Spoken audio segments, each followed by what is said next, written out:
بسم الله الرحمن الرحيم قل أوحي إلي أنه استمع نفر من الجن فقالوا إنا سمعنا قرآنا عجبا يهدي إلى الرشد فآمنا به ولن نشرك بربنا أحدا وأنه تعالى جد ربنا ما اتخذ صاحبة ولا ولدا وأنه كان يقول سفيهنا على الله شططا وأنا ظننا أن لن تقول الإنس والجن على الله كذبا وأنه كان رجال من الإنس يعوذون برجال من الجن فزادوهم رهقا وأنهم ظنوا كما ظننتم أن لن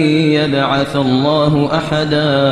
We will discuss the jinn in great detail in a later episode, so stay tuned. Let us re-ask the question then, how did Freemasonry end up in Europe? 11th century Europe was ruled by the Catholic Church, which held a firm grip on all aspects of society.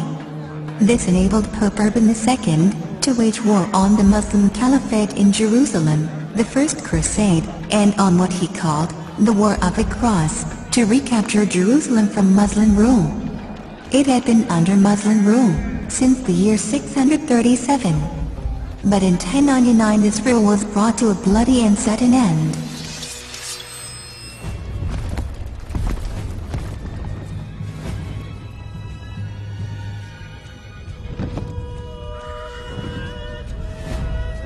And it was said that the blood ran in the streets, knee-high to the horses.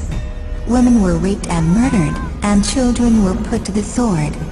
Out of this bloodshed and terror, a group of warrior monks arose. The Knights of the Temple of Solomon, or what they were later to be known by, the Knights Templars. 20 years after Jerusalem was taken, the dome of the Rock Mosque was seized by the Templars, and they began excavating underneath the mosque, and what they found changed history forever. What did they find? Documents and books of the secret arts of black magic, Kabbalah and the ancient mystery schools.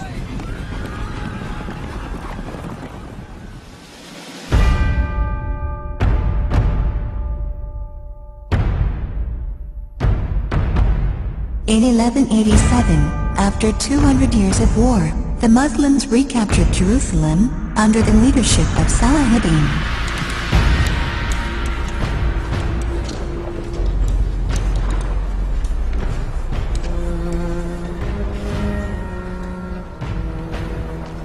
Will you yield the city?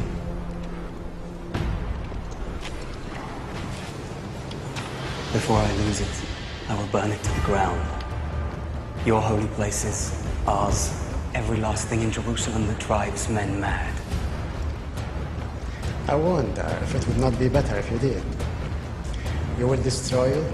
Every stone, and every Christian knight you kill will take 10 Saracens with him. You will destroy your army here and never raise another. I swear to God that to take this city will be the end of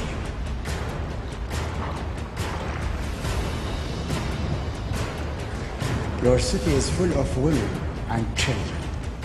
If my army will die, so will your city.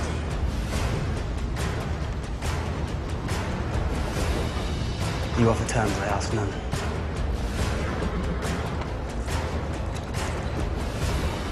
I will give every soul safe conduct to Christian lands. Every soul. The women, the children, the old, and all your knights and soldiers, and your queen. Your king, such as he is, I leave to you, and what God will make of it. No one will be harmed, I swear to God. Christians butchered every Muslim within the walls when they took this city.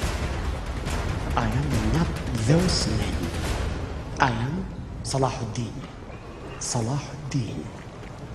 Once the Templars arrived back in Europe, they became very wealthy, they became the bankers, and the finances of all the European monarchs. In 1307, or 120 years after their departure from Jerusalem, their secret order was in place and fully operational. Pope Clement VII and King Philip of France accused the Templars of several heresies, including devil worship, black magic, sodomy, and many other mortal sins, which were part of their newfound rituals. The Templars were rounded up, tortured, imprisoned, and put to death. But a few of them managed to escape the same fate of their brethren, and that's when they went underground and changed their identity from the Knights Templars to the Freemasons. They found home in Scotland. King Robert the Bruce was excommunicated by the Pope, so the Knights Templars or Freemasons were welcomed with open arms. Both shared the same enemy, the Catholic Church. In the mid-15th century, the Crusader William Sinclair started construction of Rosslyn Chapel, which is the first landmark of the Freemasons and is supposed to be a representation of Solomon's Temple. Another William Sinclair was the first Scottish Grand Master of Freemasonry at Colwynning Lodge, which is the first Freemasonic lodge, also called the Mother Lodge, or Lodge Number 0.